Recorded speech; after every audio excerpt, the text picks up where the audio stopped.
Instead, in 2001, we saw for the first time on record in the U.S.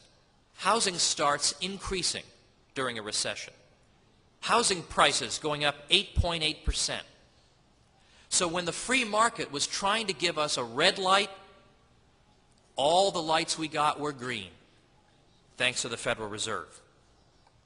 Now, if the Austrian view is correct, and I believe the theoretical and empirical evidence strongly indicates that it is, then the best approach to recovery would be close to the opposite of these interventionist strategies. The government budget should be cut, not increased, thereby releasing resources that private actors can use to realign the capital structure.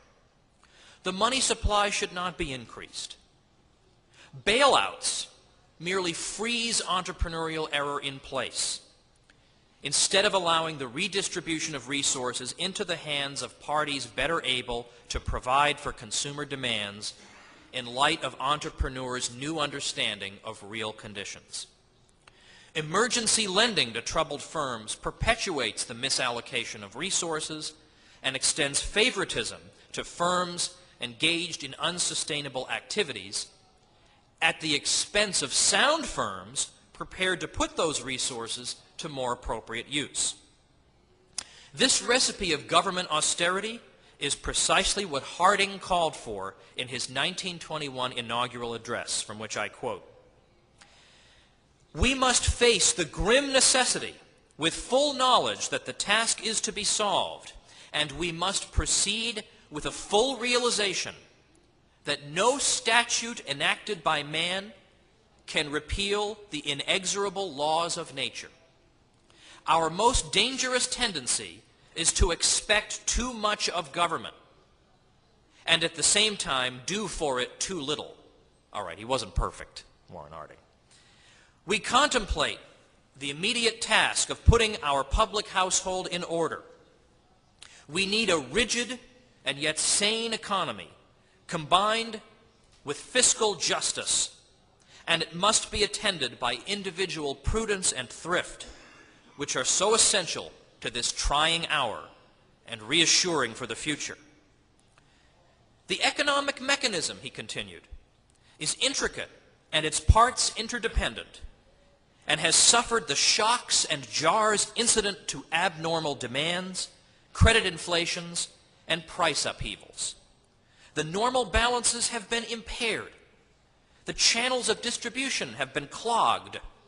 The relations of labor and management have been strained. We must seek the readjustment with care and courage. All the penalties will not be light nor evenly distributed. There is no way of making them so. There is no instant step from disorder to order. We must face a condition of grim reality, charge off our losses, and start afresh. It is the oldest lesson of civilization. I would like government to do all it can to mitigate. Then, in understanding, in mutuality of interest, in concern for the common good, our tasks will be solved. No altered system will work a miracle. Any wild experiment will only add to the confusion.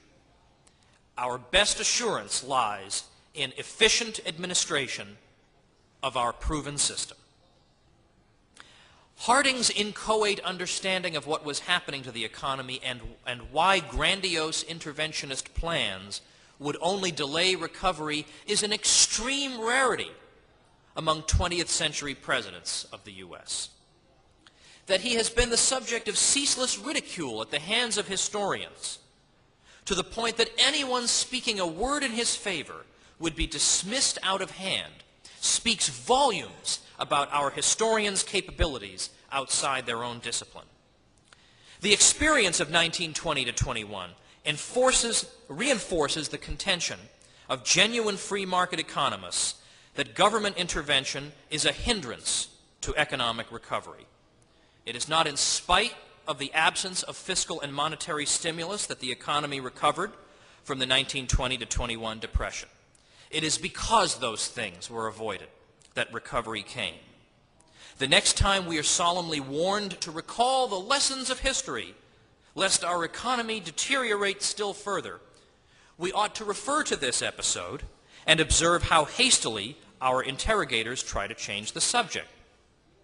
Now, since I've just been informed I've got 5 minutes, I'm going to move beyond the discussion of the current, since apparently you've all read all this about the U.S. You already know what happened in the U.S. I want to make a few additional remarks outside of those.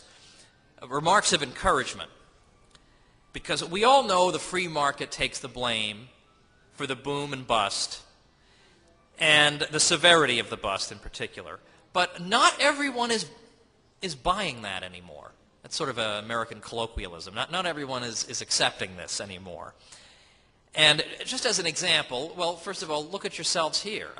I'm sure you're not getting in the Brazilian press a lot of information about Austrian business cycle theory. That's my wild guess. And yet here you are. You refuse to believe what the alleged experts are telling you. That's great. Well, in the United States, in 2008, when we had our presidential election, and we got to choose between one jerk and another jerk, the very week that the Republican Party presidential nominee was being officially nominated and was accepting the nomination, an American congressman named Ron Paul held his own event at the same time, right down the street. About 10,000 people there cheering for him and for other people and for freedom in general.